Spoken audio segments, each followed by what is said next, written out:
Hoje nós vamos falar sobre a sexualidade. O sexo, ele está debaixo dos propósitos de Deus e ele é uma bênção a ser desfrutada no casamento. Este é o padrão bíblico. A Bíblia nos diz que Deus criou o sexo não apenas com o propósito da reprodução humana, mas também para estabelecer um relacionamento matrimonial eficaz e afetivo entre homem e mulher. Deus criou o sexo para o prazer, como uma expressão de amor que ambos, esposo e esposa, devem desfrutar. O sexo não deve ser uma obrigação penosa, nem tampouco uma busca pelo mero prazer físico. O ideal bíblico é que nos abstenhamos do sexo antes do casamento e sejamos fiéis aos nossos parceiros depois de casado. Portanto, há limites, e esses limites, eles são para a nossa própria proteção. O sexo deve ser uma fonte de satisfação que ajuda a unir os casais, mas muitas vezes as experiências prévias podem ser prejudiciais. Por isso, Deus estabeleceu um lugar seguro para que não só descobríssemos, mas também um lugar onde pudéssemos desenvolver e desfrutar da nossa sexualidade. O sexo, portanto, foi criado para relacionamentos permanentes, leais e que respeitem ambos os parceiros. Ambos os parceiros se pertencem e se doam mutuamente. Um casamento não é apenas uma cerimônia em que tornamos público um relacionamento. Pelo contrário, é um relacionamento sincero de amor e respeito entre um homem e uma mulher, e que deve durar por toda a vida. Atualmente, vivemos num mundo em que o sexo é livre. Vemos a comercialização do sexo em vários lugares, como, por exemplo, em filmes, séries, novelas, em roupas, danças. E essa comercialização, ela faz com que os noivos não tenham mais aquela expectativa de se descobrirem debaixo da ordem criacional.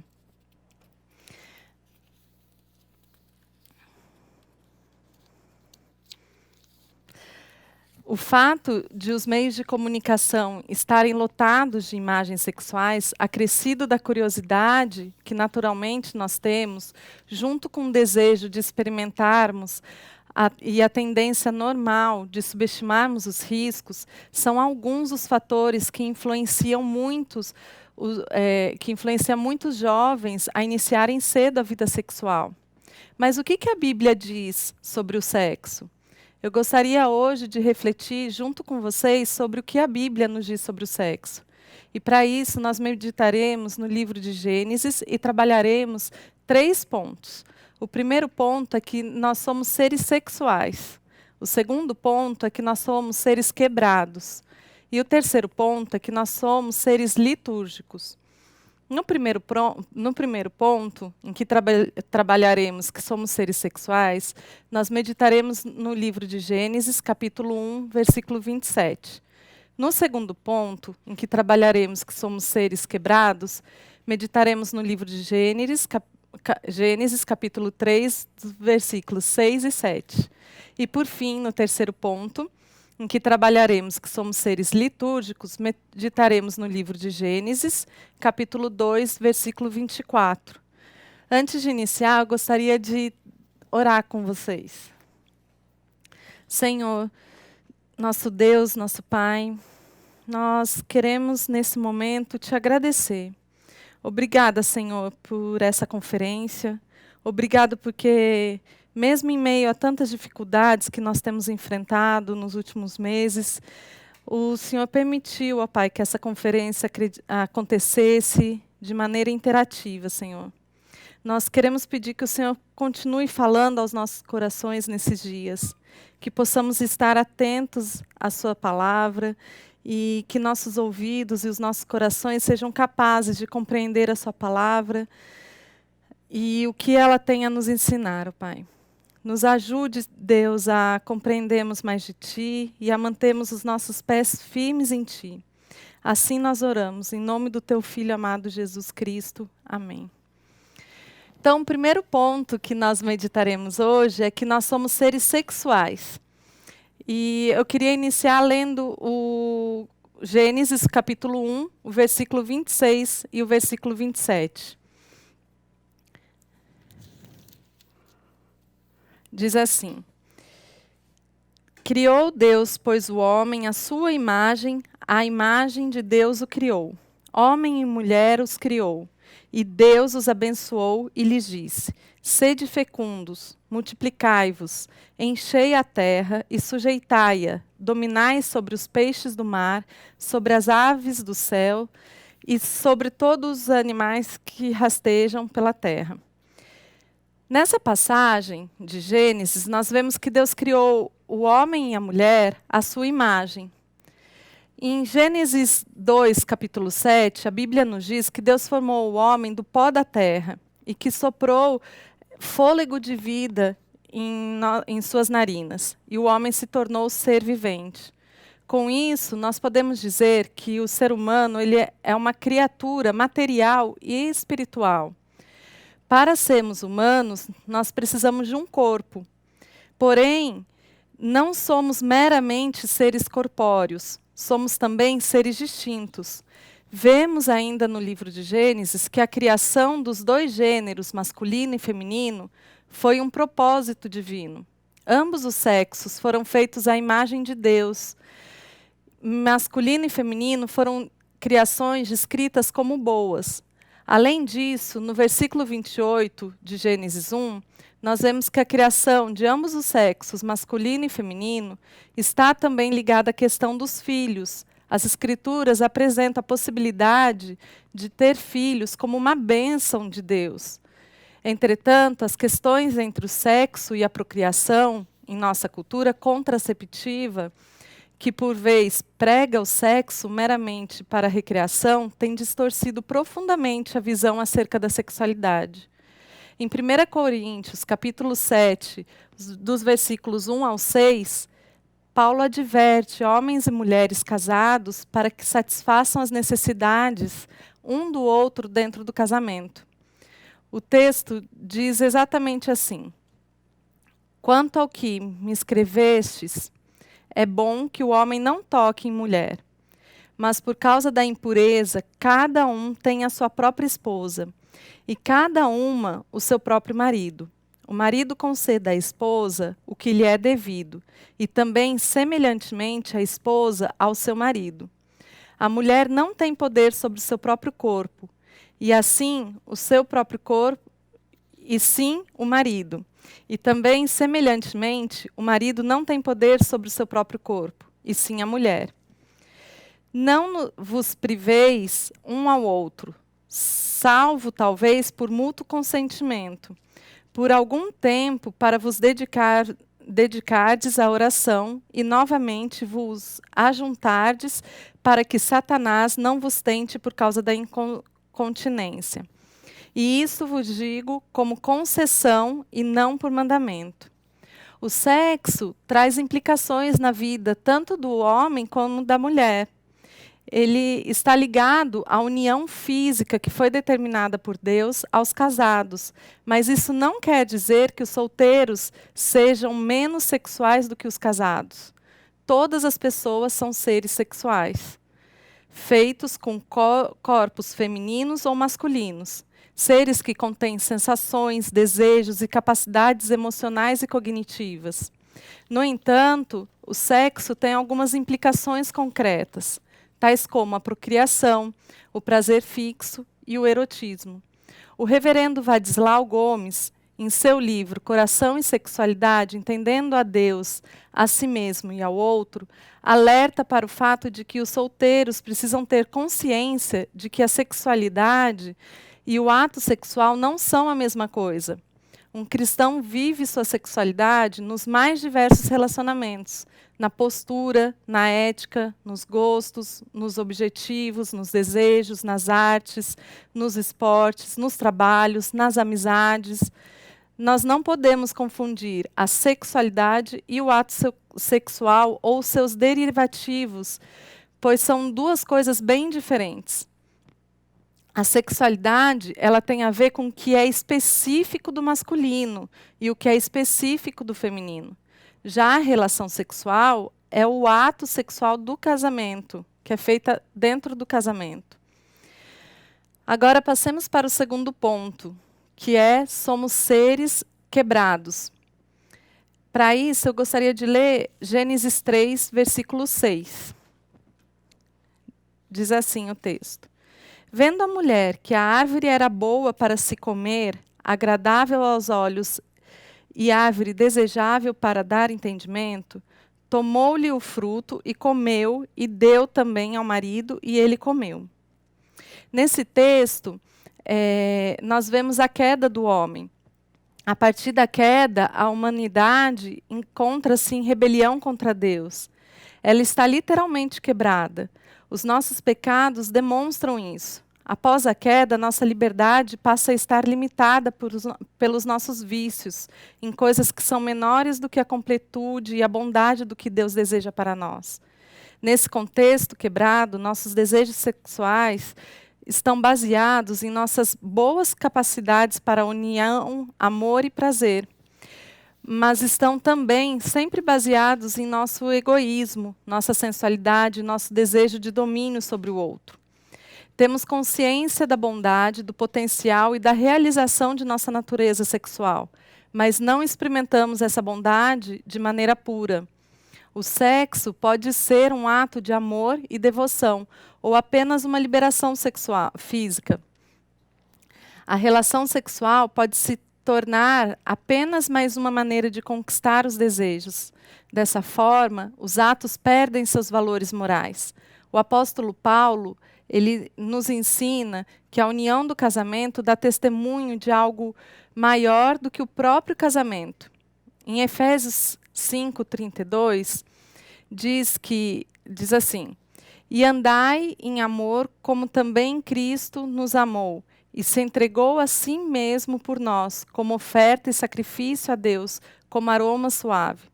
Todos os cristãos participam de um corpo místico, que é verdadeiramente o corpo de Cristo. E a consumação da história não é a de redenção de um grupo de pessoas, mas o casamento entre o noivo, que é Cristo, e a sua noiva, que é a igreja. Isso revela uma identidade coletiva. Nós somos seres sexuais, quebrados e incompletos. E essa incompletude nos move em direção aos nossos relacionamentos. Depois da queda, nossa experiência humana é de que todos os nossos relacionamentos, inclusive o nosso relacionamento com Deus, são relacionamentos caídos, são relacionamentos quebrados. Se vocês fizerem uma pesquisa rápida no Google, vocês encontrarão inúmeras pesquisas feitas recentemente entre jovens mulheres.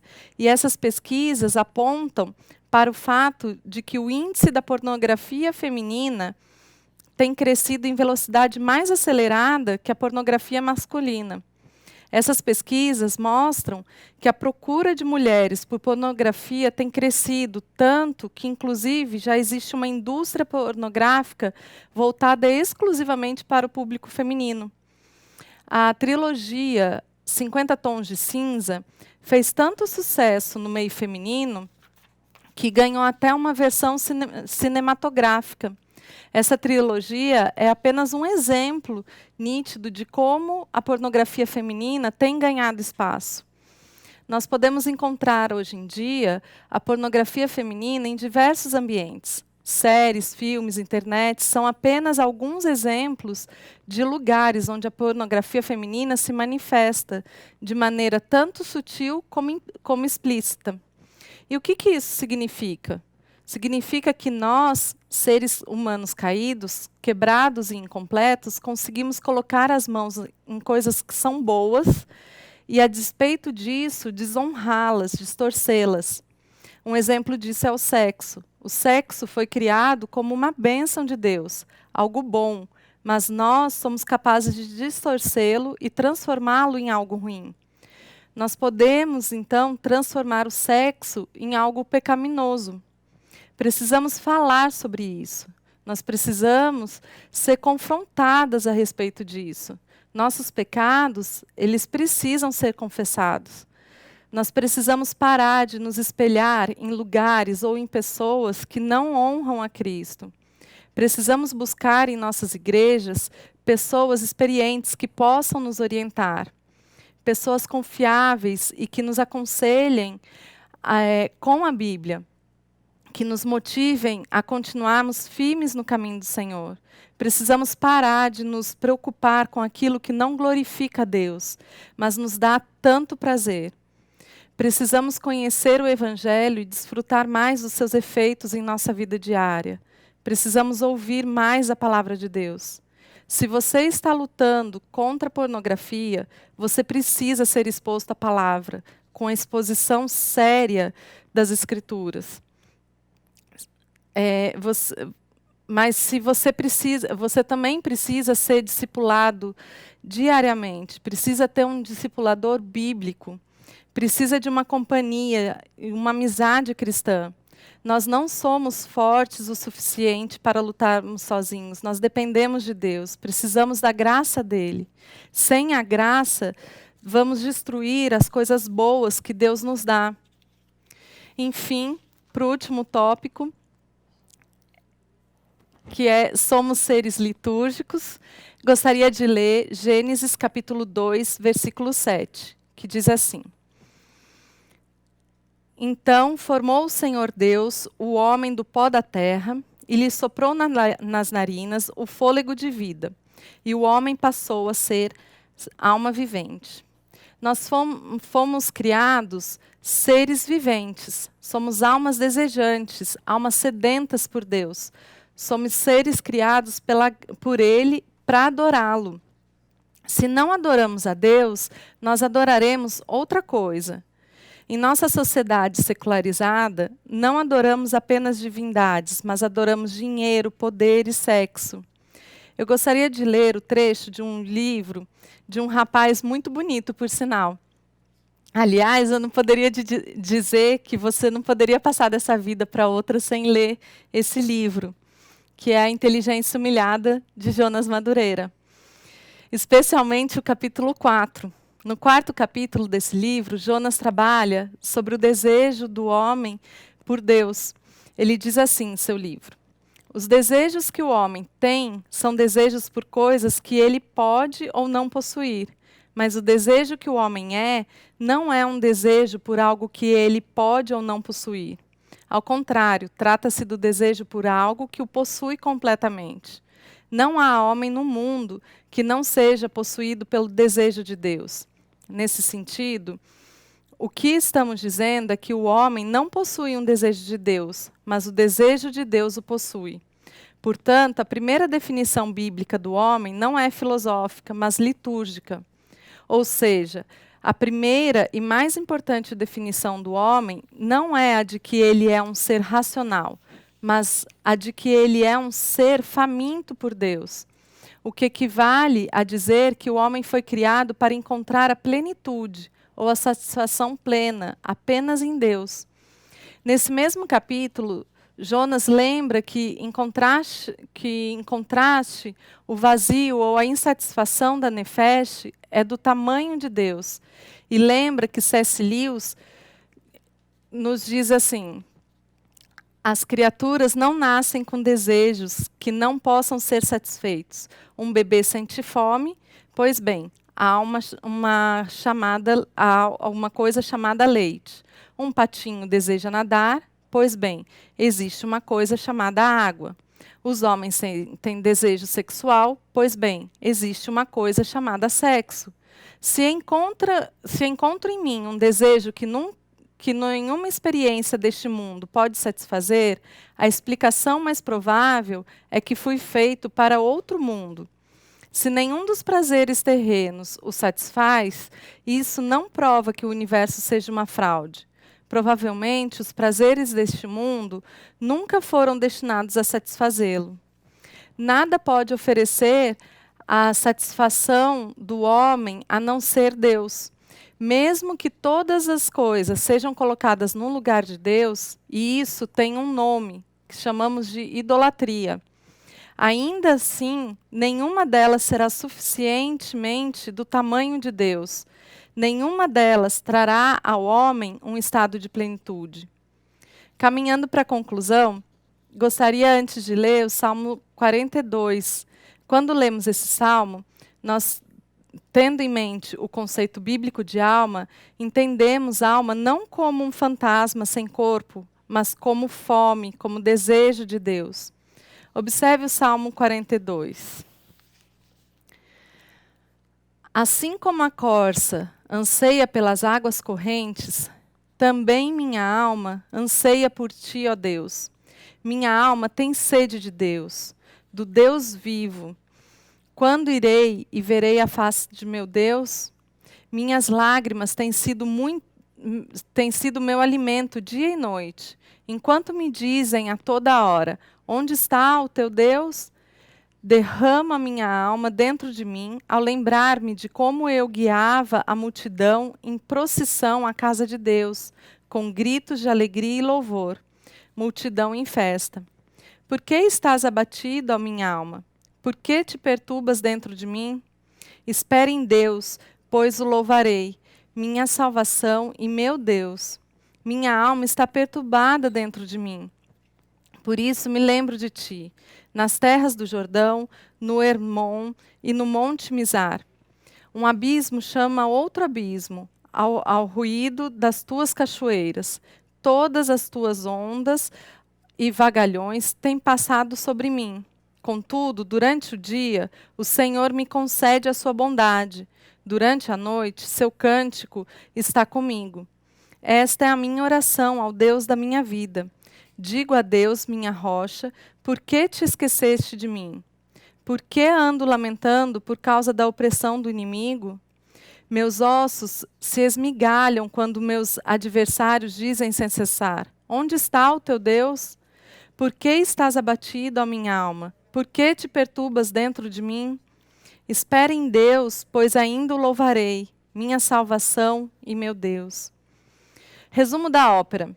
Nós vimos que somos seres sexuais e que não há nada de errado com isso. Mas também vimos que vivemos num mundo quebrado e que somos seres caídos. Somos seres capazes de distorcer algo que Deus criou. Somos capazes de transformar o que é bom em algo ruim, em pecado. Podemos fazer das coisas criadas, coisas que idolatramos. Somos seres idólatras. Vivemos como se a morte fosse o final de tudo. E por isso nós tentamos viver como se não houvesse amanhã. E muitas vezes nos entregamos a uma busca de maximização do prazer. Buscamos o prazer nesse exato momento da vida, porque não acreditamos mais no porvir. Perdemos o céu de vista. Procuramos o prazer imediato porque idolatramos nosso corpo, idolatramos o sexo. Deixamos de colocar Cristo como nosso mediador. Um cristão precisa ter uma ética diferente. Quando Paulo nos ensina em Colossenses que Cristo é o Senhor de toda a criação, que todas as coisas foram criadas por Ele, por intermédio dEle, Paulo está dizendo para eles: por que vocês tiraram Cristo da mediação? Vocês estão se relacionando sem Cristo. Esposo e esposa se relacionando como se Cristo não existisse. Pai se relacionando com o filho, como se Cristo não estivesse ali no meio. Senhor e servo se relacionando como se Cristo não fosse mediador de todas as coisas. Somos cristãos idólatras todas as vezes que colocamos aquilo que Deus criou no lugar de Deus, todas as vezes que tiramos a mediação de Cristo, todas as vezes que nos relacionamentos com pessoas ou com objetos sem a mediação de Cristo. Se você se relaciona com seu namorado ou se você se relaciona com sua namorada sem a mediação de Cristo, você é um idólatra.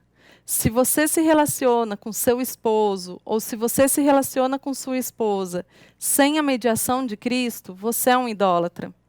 Se você estuda numa universidade e seu relacionamento com seus colegas de faculdade, ou com seus professores e com seus estudos, e esse relacionamento não for mediado, for remediado por qualquer outra coisa que não seja Cristo, você é um idólatra. Você que trabalha e o seu relacionamento com seu padrão tem um mediador que não seja Cristo, você é um idólatra. Se a sua relação com seu pastor, com a sua igreja, se a sua relação com o seu corpo não for mediada por Cristo, você é um idólatra. Se sua relação com a sua sexualidade é mediada por qualquer coisa que não seja Cristo, você é um idólatra. Por mais que você perceba conexões do seu corpo com algumas coisas ao redor, se você não tiver a relação mediada entre o seu corpo e Cristo, você é um idólatra. Se Cristo não for mediador em tudo em nossas vidas, estaremos na dinâmica da idolatria. A reflexão de hoje nos ensina que tudo em nossa vida deve ser mediado por Cristo. Isso significa que um cristão se recusará a olhar para qualquer coisa sem olhar através de Cristo. Que Deus nos dê graça e nos ajude a vermos Cristo como mediador em tudo na nossa vida. Gostaria, nesse momento, de orar com vocês. Senhor Deus, nos ajude, ó Pai, a lidarmos com a idolatria em nossas vidas. Nos ajude a lidar, Senhor, com os nossos desejos. Nos ajude a ver Cristo como mediador dos nossos relacionamentos. O nosso desejo hoje, ó Pai, é que Teu Filho seja o mediador em tudo na nossa vida, Senhor.